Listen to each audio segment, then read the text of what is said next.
Trinity का अर्थ होता है त्रिएक, जिसमें तीन शख्स और बाइबल का परमेश्वर त्रिएक है, जिसे हम कहते हैं पिता, पुत्र और पवित्र आत्मा। और हम इस चर्चा को बाइबल के अनुसार पढ़ेंगे और इसको समझेंगे कि ट्रिनिटी है। उत्पत्ति अध्याय 1 और 1-2 में लिखा है कि परमेश्वर आत्मा है, और यूहन्ना अध्याय 4 और 24 वर्ष की आयत में लिखा है कि परमेश्वर आत्मा है, और ये आत्मा पुराने नियम का यहोवा परमेश्वर है और नए नियम में यीशु मसीह है। पुराने नियम में परमेश्वर ने अपना नाम बताया है यहोवा। निर्गमन 6 अध्याय 2 में परमेश्वर ने कहा मैं यहोवा हूँ, और निर्गमन अध्याय 3 के 14 वर्ष में परमेश्वर ने मूसा से कहा मैं जो हूँ सो हूँ। ये भी यीशु मसीह ने नए नियम में कहा है। यूहन्ना अध्याय 8 और वर्ष नंबर 58, मैं हूँ। ये मैं हूँ सेंटेंस परमेश्वर के लिए है।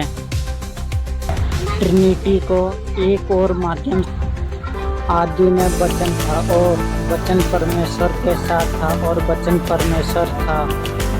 और हम पुराने नियम में आत्मा को जानते हैं, जिसे हम अध्याय 3:16, यीशु बपतिस्मा लेकर तुरंत पानी में से ऊपर आया, और देखो उसके लिए आकाश खुल गया और उसने परमेश्वर के आत्मा को कबूतर के समान उतरते देखा और अपने ऊपर आते देखा। और देखो ये आकाशवाणी हुई, ये मेरा प्रिय पुत्र है जिससे मैं अत्यंत प्रसन्न हूँ। अध्याय 14:11, मेरा विश्वास करो कि मैं पिता में हूँ। और 10 अध्याय 30वां वर्ष, मैं और पिता एक हैं।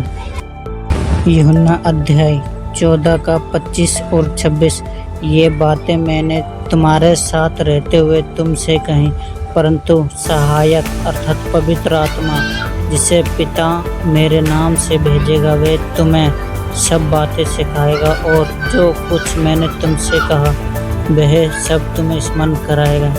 इसलिए हम ये सारी चीज़ें समझ चुके हैं कि पिता और पुत्र पवित्र आत्मा ये तीनों एक ही हैं। आइए ट्रिनिटी को मैथ के अनुसार भी समझते हैं, जैसे कि 1 + 1 + 1 = 3।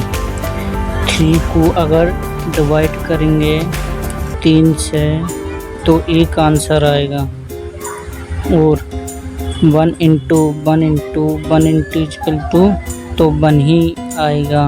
अब जैसे कि डॉक्टर जाकिर ने किया और लोग जैसे बोलते हैं कि ट्रिनिटी में भगवान बहुत सारे हैं, कई ज़्यादा हैं और एक के ऊपर एक है, कोई ट्रिनिटी नहीं है। उन सभी को ये ट्रिनिटी का अर्थ होता है परमेश्वर जिसमें 3 व्यक्तित्व हैं और वो एक है, और वो नए नियम में यीशु मसीह है।